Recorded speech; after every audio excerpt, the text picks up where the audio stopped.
Fala galera, tudo bem? O assunto de hoje por aqui é o Europeu Sub-21, que teve a definição do seu campeão neste domingo, a Espanha mais uma vez. A Espanha é a seleção mais dominante dessa categoria ao longo da década, né? Então foram alguns times muito agradáveis de ver jogar da Espanha nesses últimos anos. Só para contextualizar, o Europeu Sub-21 é a competição sub mais importante e mais forte que existe na Europa e, consequentemente, dá para dizer que é a competição sub mais forte do planeta também, porque é um torneio disputado de 2 em 2 anos, trabalhando o ciclo com jogadores que já fazem parte, muitas vezes, das seleções principais. Então tem sempre muitos jogadores de muita qualidade e é um torneio muito valorizado no continente. Então isso ajuda a ganhar força, a montar bons elencos e tudo mais. Muita gente acha estranho, se questiona ou pergunta, costumo responder essa pergunta várias vezes no Twitter, por exemplo, pô, mas fulano não tem 23 anos, por que tá jogando o Europeu Sub-21?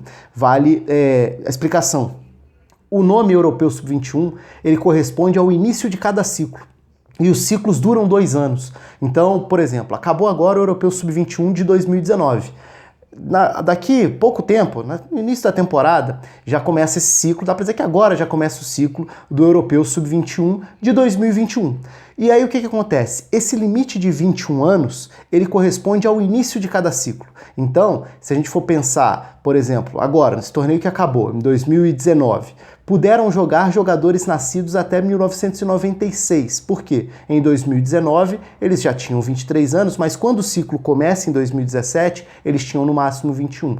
Então, dessa forma, você vai trabalhando por 2 anos com os jogadores da mesma geração, desenvolvendo esse grupo, fazendo essa transição muitas vezes para a seleção principal. Então essa é uma explicação mais básica para o porquê do nome ser Sub-21, mas a fase final dele já tem os jogadores com até 23 anos.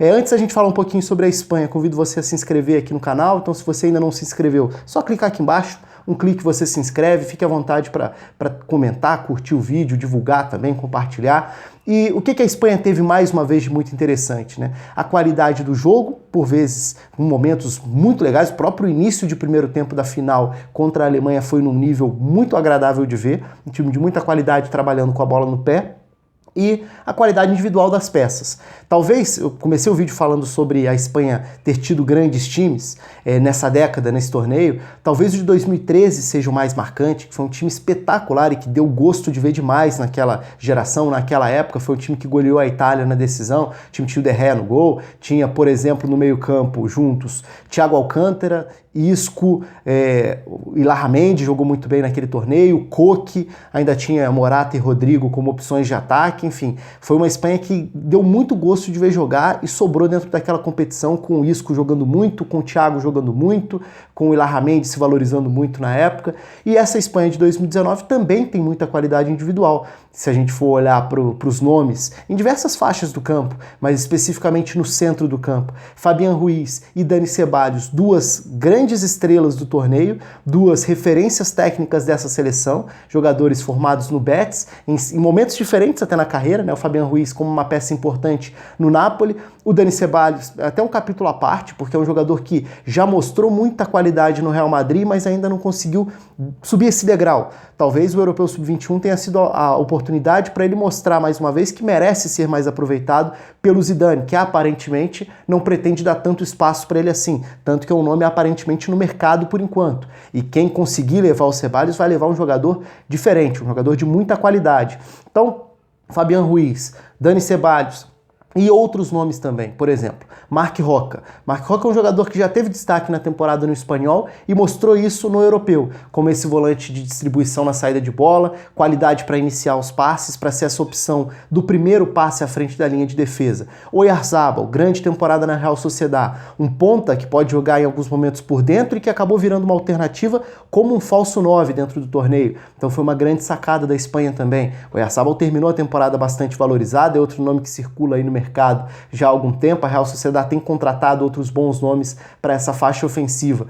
Outro nome que provavelmente agora vai ganhar mais peso no mercado, Dani Olmo. O Olmo é um jogador bastante talentoso, já tinha mostrado isso no Dinamo de Zagreb, então é curioso porque aí é um espanhol fora do cenário, fora do holofote, mas que já tinha mostrado a qualidade dele nessa última temporada na Europa League. Então é outro jogador que mostra a qualidade, que pode tranquilamente voltar para um centro, um grande centro, voltar eventualmente até para o futebol espanhol também. Então foi uma Espanha que teve qualidade em diferentes setores ali do campo, com alternativas interessantes. Fornals, por exemplo, é um jogador que vai agora para a Premier League, é um jogador muito talentoso, não é tão simples o encaixe dele em campo, depende muito da função e da faixa do campo que ele ocupa, mas tem qualidade, é mais um que se enquadra nesse perfil.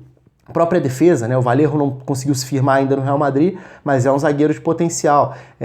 O Firpo, o Junior Firpo, jogador que acrescentou muito quando entrou e se encaixou imediatamente no Betis, quando foi puxado para o time principal pelo Quique Setién há uma temporada e meia. Foi outra opção nessa lateral da Espanha nesse título. Enfim, dá pra gente achar talento em diversas posições dentro dessa equipe. E em outros times também, né? Então a Espanha, por exemplo, bate na final uma Alemanha que teve o Waldschmidt fazendo grande torneio, o Richter começou bem a competição, o Nubel tinha feito um grande torneio também, foi importante para a Alemanha em vários momentos, o goleiro, o Daoud, que é outro jogador, esse já se firmou num nível um pouco acima, mas talvez tenha saído mais valorizado até para ganhar mais minutos no Borussia Dortmund, também fez boa competição.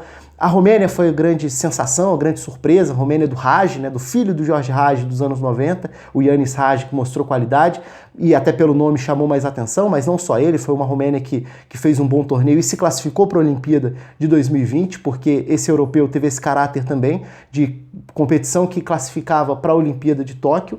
Então a Romênia vai disputar os Jogos Olímpicos com essa base e é um time que deu muito trabalho, fez uma ótima competição. A França foi a outra semifinalista também com nomes bastante conhecidos, de qualidade, por exemplo, Touzard Aouar no meio campo, o Guendouzi fez parte do time, na defesa o Pamecano, Konaté, para citar algumas das peças dessa França que acabou derrotada na semifinal também.